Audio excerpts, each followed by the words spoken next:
Oh, Monsieur le Président, excusez-moi, mais ça fait 35 ans que j'entends parler de l'habitat social en Polynésie. Il n'y a pas de terrain, c'est quoi la solution? Et maintenant, avec toutes les nouvelles technologies, un retour dans les îles, ça ne peut pas s'envisager avec le téléenseignement, la télémédecine?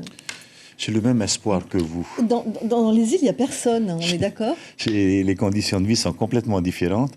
Les conditions de vie sont quand même beaucoup plus faciles. C'est vrai, vous avez raison. Je crois qu'il manque une chose essentielle aux îles, c'est l'activité. Il faut vraiment que l'on puisse développer du tourisme, qu'on développe de la pêche, de l'aquaculture. C'est le développement qui manque, je crois, pour fixer les gens dans les îles. Ils y vont, bien sûr, mais c'est vrai qu'ils reviennent rapidement dans les 2-3 ans qui suivent. Le logement est un vrai problème. Vous avez vu les chiffres. Mais ils reviennent notamment à cause de la scolarité de leurs enfants. Aussi, c'est la raison pour laquelle nous avons...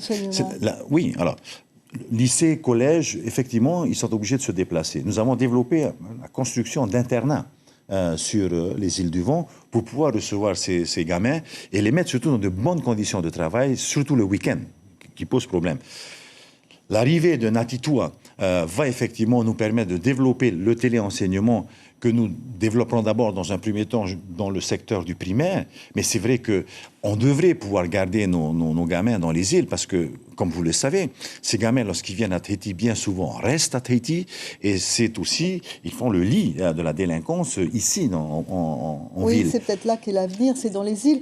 Alors, Président, on doit aller assez vite. On vous a vu aussi sur la 3e voie, là, à Punaouia, un chantier qui a pris beaucoup de retard. On n'a pas construit de nouvelle route depuis 10 ans. Les Tahitiens en ont marre de passer 2 heures par jour dans les embouteillages. Ils en ont marre. Je sais bien.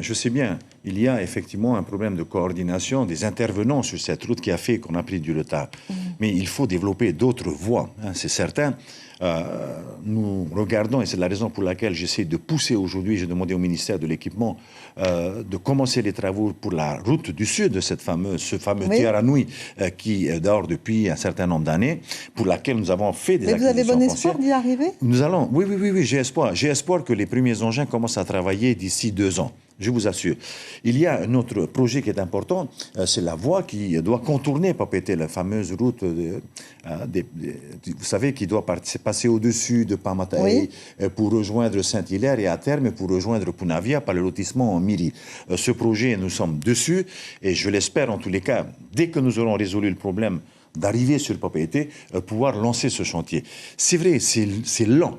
C'est lent, c'est dur parce qu'il y a un vrai problème de foncier à l'origine, mais aussi derrière, il y a des vrais problèmes techniques parce que malheureusement, nous avons un relief qui est accidenté. Bon, alors espérons que ça se résolve. Il faut espérer. Dans les années à venir, en tout cas.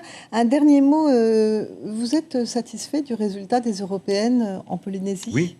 Bien sûr que je suis satisfait. J'ai remercié les maires, j'ai remercié les électeurs parce qu'effectivement, à double titre, d'abord sur la participation, il fallait que l'on montre que nous sommes quand même intéressés par l'Europe. L'Europe, c'est notre passeport.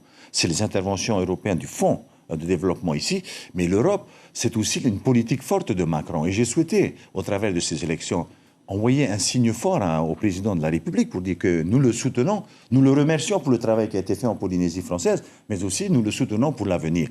Et on a répondu, nous sommes le meilleur sport d'outre-mer. Je crois que sur la France, on n'est pas loin d'être les meilleurs aussi. Donc, c'est très bien, vous nous aidez, en fin de compte. Et là, je parle aux électeurs. Vous êtes donc maintenant un fervent macroniste? Non, mais j'ai besoin de Macron pour travailler pour mon pays. Merci, Édouard Fritsch, de nous avoir consacré une partie de votre dimanche soir.